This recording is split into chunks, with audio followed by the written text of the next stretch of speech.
Okay, welcome to this week's episode of Luv Subbin, and we are in week 3 of our governor's stay-at-home order. Right, and that means we're doing stuff at home that we may not normally do. Like getting a haircut. But even in getting a haircut, you have to do it in true Luv Subbin fashion, which means you have the proper tools. Look at that. This thing's even got a level on it. So you can have a flat top as awesome as that. You need a level to get a flat top like this. This just don't come that easy. But we're also doing a whole lot of other stuff. So we're logging on to Zoom for our virtual rally with our Airstream RV Club. I haven't done a conference call since I retired, like 5 years. Has it been? Holy crap! It's been 5 years. Yeah. So it's like a virtual happy hour. No, join meeting. This is like work, except fun. As you can see, we went all out. We've got our awning up.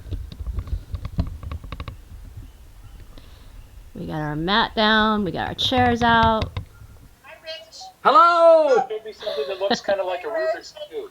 There you go. Oh, got it. I got it. Look at the phone. Can you tell? Are we here? Well, it says launch. Hey, how are you? Hello. Can you see us? People, I'm so happy to see people. Seriously good-looking group, I can tell you that. Yeah. He was joking me out. Yeah, that was a lot of fun. Plus, we've been going through the pantry, cleaning things out, getting rid of stuff that we don't use, and I found out that I have 9 flowers. Yeah, lots of that's just the stuff that we use. But nevertheless, just because we're here confined doesn't mean we can't do some traditional Luv Subbin. And with this episode, this has been inspired by some posts that we've seen on Airstream Addicts. And we're going to be talking about galvanic corrosion, specifically brass plugs and water heaters. We'll do some science, we'll show you why, and we might even whip out the endoscope. That might be fun. Okay, we're here outside the Luv Sub, and we're outside the water heater actually, and we're going to answer the question today as to whether you should replace your plastic plug with a nice brass one. This only applies, and it's important to remember, aluminum tanks. So that's what I'm going to be talking about because that's what my tank is.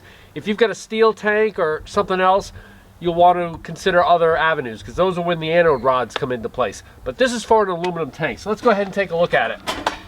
Because the first thing you look at is you see your drain plug is this piece of kind of cheap plastic, and you're like, You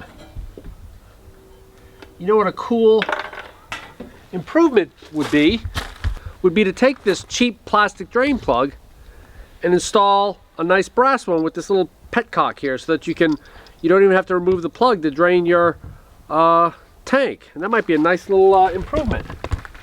You can just kind of screw that guy in. And I'm not going to screw it in all the way, but bingo, you've got your improvement. You can now drain your tank easier.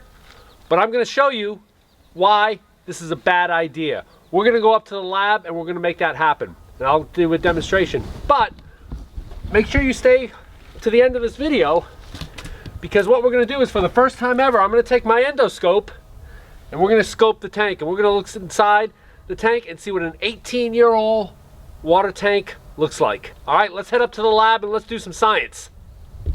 So we're back up here in the lab, also known as our kitchen.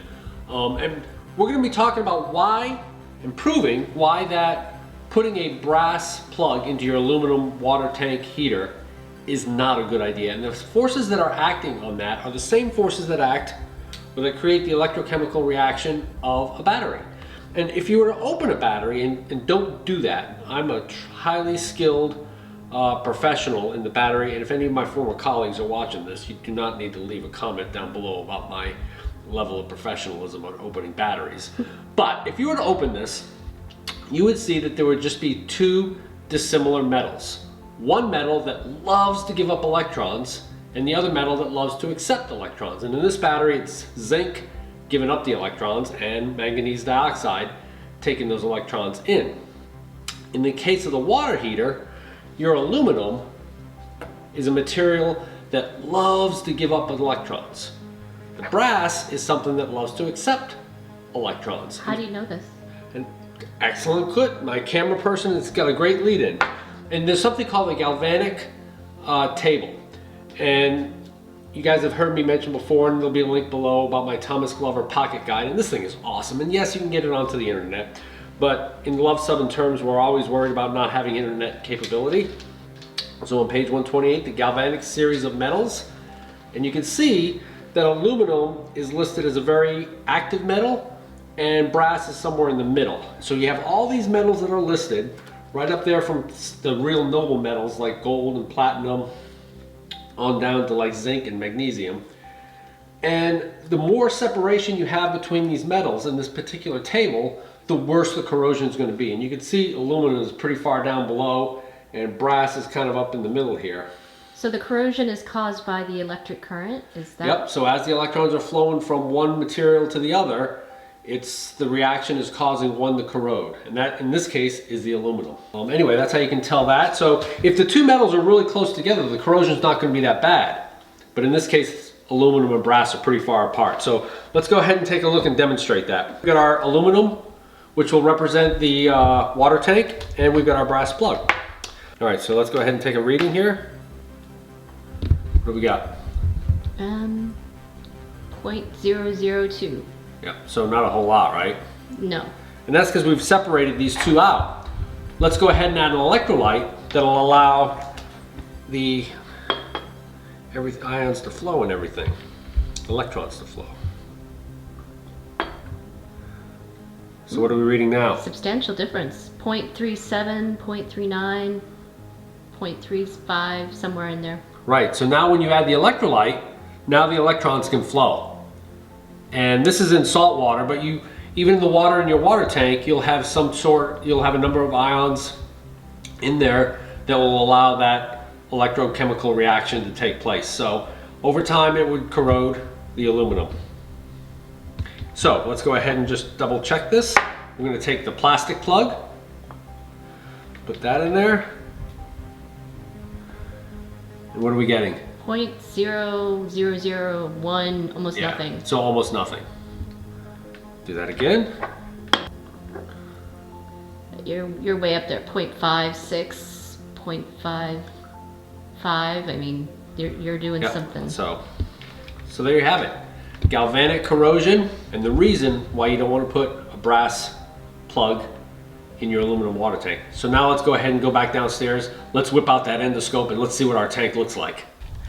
And don't be fooled into thinking that you can just wrap your brass plug in Teflon tape, because this is designed to help prevent water leakage. It is not a protection against an electrochemical reaction. So these ridges are sharp. They can still cut as you screw it in, come into contact and create that reaction. So just wrapping it in Teflon tape isn't going to solve the problem. Only that plastic plug will. All right, we're back outside and we're going to be using my endoscope. There'll be a link to this in the description below, but I've used this primarily for looking for things that fall into the hinter regions, and you can see some of the pictures here. But today, for the first time ever, we're going to be looking at one of our tanks and see what this 18-year-old water tank looks like. This thing is only 35 bucks and it's got a lot of good uses. Has a light too, right? Yep, it's got a light. You can see that. Yep. You can see the light. And we'll be using that light to give us some illumination. But leave a comment below, because I'm considering putting it through my freshwater tank to see what it looks like. And then the endoscope to end all endoscopes. The dreaded. Putting it down the black tank. So leave a comment in the description below if you think I should put it down the black tank with some sterilization. So let's go ahead and take a look at what this tank looks like. All right, see, there's Cindy, and in we're gonna go.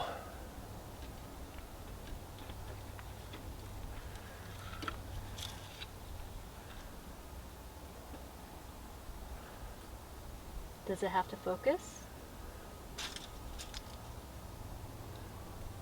Wow. Well, that looks like some serious calcification there on What's the that tank. mean? What's calcium? Well, when you heat the water. Oh, is that why you flush it? Yeah. Well, that's embarrassing. Well, maybe you should flush it and see what happens. Yeah, I think we're gonna have to try and flush this baby, because that looks like, you know, I was expecting a nice, smooth, aluminum, perfect surface. And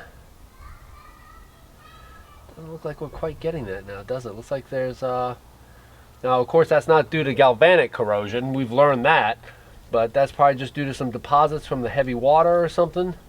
We always use a filter All right, so that's, I think we're gonna flush this puppy and then do a before and after and see what we get. Yeah, might be interesting. That was embarrassing. Jeez, my tank. It's dirty. Based upon that observation, we're gonna go ahead and flush the tank. Normally I do this twice a year. That's why I was so surprised to see that level of scaling. But this thing here will also have a link in our Amazon. This is what we flush our hot water tank with, and we're just gonna go ahead and do that a few times and then do another observation.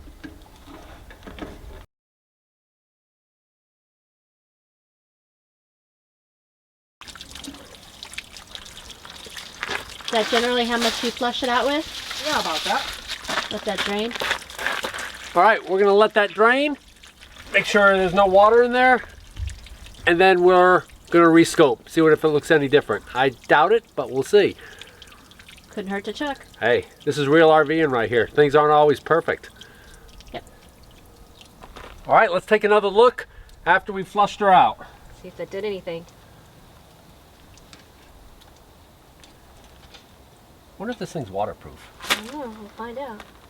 I don't see much difference. As expected, because the water pressure is good for getting out some crap. But I'm not sure it's looking any different, right? And like I say, I use that thing quite frequently on my spring maintenance. If you haven't checked out my spring maintenance tips, make sure you check out that video. You know, when we were outside, things were looking pretty grim, but you know, once we downloaded the bigger footage here, things weren't maybe as bad as we thought. So maybe a little bit of additional flushing would help. Definitely. So we're going to keep monitoring this with this cool little tool that we have here.